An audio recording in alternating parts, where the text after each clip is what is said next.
अब तक आपने देखा कि शियोयो को कुछ आवाज़ें सुनाई देती है जिससे वह बहुत ज़्यादा डर जाती है और अपना कंप्यूटर चलाने लगती है। सोइतो उसका कंप्यूटर चेक करता है लेकिन उसे कंप्यूटर में कुछ नहीं मिलता। फिर वो जाकर बुक चेक करते हैं तो उन्हें बुक में एक पेपर मिलता है जिसे देखकर वो दंग रह जाते हैं। अब आगे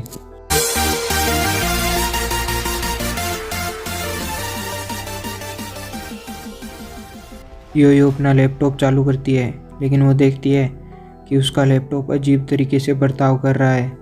वो कहती है मेरे कंप्यूटर को क्या हो गया है। तभी उसके कंप्यूटर में कुछ अजीब सी चीज़ चलने लगती है। वो उसे देख के कहती है ये सब हो क्या रहा है, मुझे कुछ समझ में नहीं आ रहा। तभी उसे कुछ ऐसा दिखाई देता है जिससे उसकी आंखें फटी की फटी रह जाती है। वो कहती है ये क्या है। तभी उसके कंप्यूटर में से आवाज़ आती है हेलो शियोयू। कहती है क्या मेरा कंप्यूटर हैक हो गया है। तब कंप्यूटर में से आवाज़ आती है नहीं, तुम घबराओ मत, कंप्यूटर हैक नहीं हुआ है। तब शियोयू कहती है कौन हो तुम। तब कंप्यूटर में से आवाज़ आती है आई एम बेन। कंप्यूटर में से आवाज़ आती है मैं तुम्हारे बारे में सब कुछ जानता हूँ, मैं तुम्हारे सारे सीक्रेट जानता हूँ। तब शियोयू कहती है मुझे कुछ समझ में नहीं आ रहा, तुम किसकी बात कर रहे हो। तब कंप्यूटर में से आवाज़ आती है 8 जनवरी का दिन याद है, तुम और तुम्हारा आशिक तुम्हारे क्लासमेट की बर्थडे पार्टी में गए थे। तुम देर रात तक वहीं पर थी, तुम घर नहीं आ सकती थी क्योंकि तुमने बहुत ज़्यादा शराब पी ली, इसलिए तुम उसी के घर पे चली गई। तुम जानती हो उसके बाद क्या हुआ था, मैं तुम्हें सारी बात नहीं बताने वाला। तब शियोयू कहती है इस सब के बारे में कोई नहीं जानता, तुम इस सब के बारे में कैसे जानते हो। उधर दूसरी तरफ शियोयू कहता है कौन सोच सकता है कि वो लड़की प्रेग्नेंट है। तभी उसका भाई कहता है वो प्रेग्नेंट नहीं है, वो प्रेग्नेंट थी, पेपर को ध्यान से देखो, ये बहुत ज़्यादा पुराना है, हम कल उससे इसके बारे में पूछ लेंगे। तभी उसका भाई कहता है मुझे दिख रहा है कि ये फॉर्म काफ़ी पुराना हो गया है। शियोयू कहता है सही कहा, उसने एबॉर्शन कराया है। उसका भाई कुछ सोचता है और कहता है तुमने बिल्कुल सही कहा, यदि वो जनवरी में प्रेग्नेंट हुई थी तो अब तक उसके बच्चा हो जाना चाहिए था, लेकिन उसने एबॉर्शन करवा लिया, इसका मतलब वो एक घोस्ट बेबी है। इस बात पर शियोयू जोर से हंसता है और कहता है तुम्हें पता है मैं इन सब पर विश्वास नहीं करता, और तुम्हें कैसे पता उसने एबॉर्शन करवा लिया। हर फॉर्म के ऊपर हॉस्पिटल का नाम लिखा हुआ होता है लेकिन इसके ऊपर नहीं लिखा हुआ, इसका मतलब वो एक प्राइवेट हॉस्पिटल में गई थी तो वहाँ जाकर उसने एबॉर्शन करवा लिया।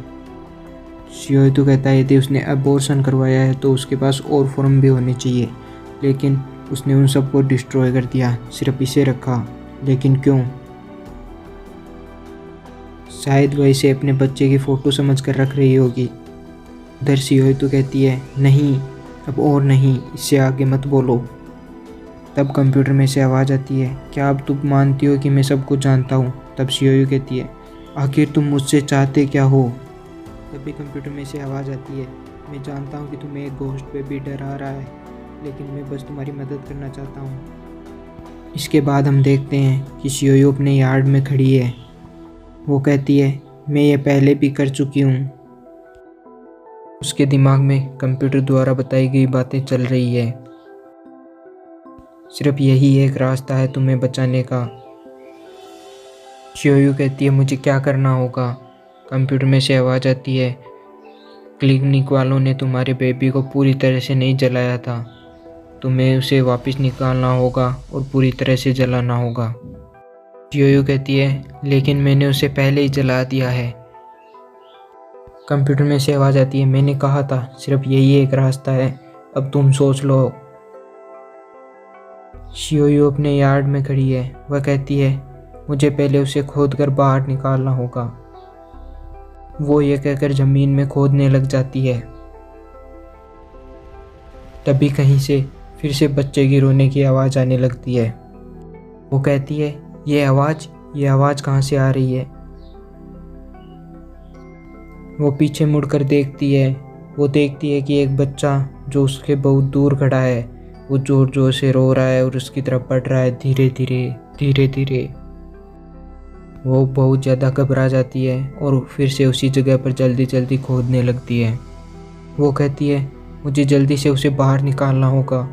बच्चे की रोने की आवाज़ तेज़ होती जाती है। बच्चा उसके पास आ रहा है धीरे धीरे धीरे धीरे। वो कहती है और तेज़ खोदना होगा। बच्चा उसके पास आ रहा है और पास आ रहा है। वो पीछे घूम कर देखती है।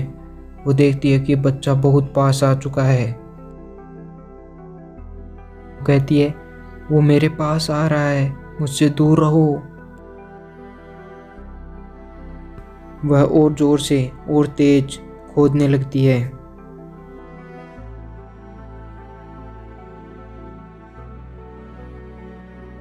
तभी वो कहती है देखो मुझे मिल गया।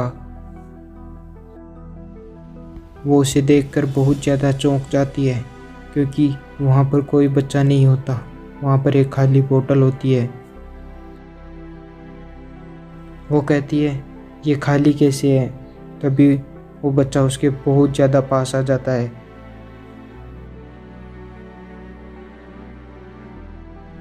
वो धीरे से पीछे की तरफ मुड़ती है, लेकिन तभी वो बच्चा उसके कंधे पर हाथ रखता है। वो बहुत ज़्यादा डर जाती है। उसके आंखों में से आंसू गिर रहे होते हैं और तभी एक एरो बहुत तेज़ी से उसके सर पर आकर लगता है और वो वहीं पर मर जाती है।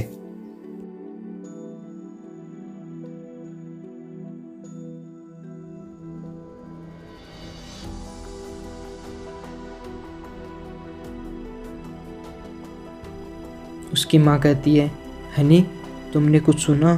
तब उसका पिता कहता है कुछ नहीं है, सो जाओ, सुबह देखेंगे। एक लड़का उस तीर को निकालता है। वो लड़का अपना मुंह ढके हुए है, काले कपड़े पहने हुए।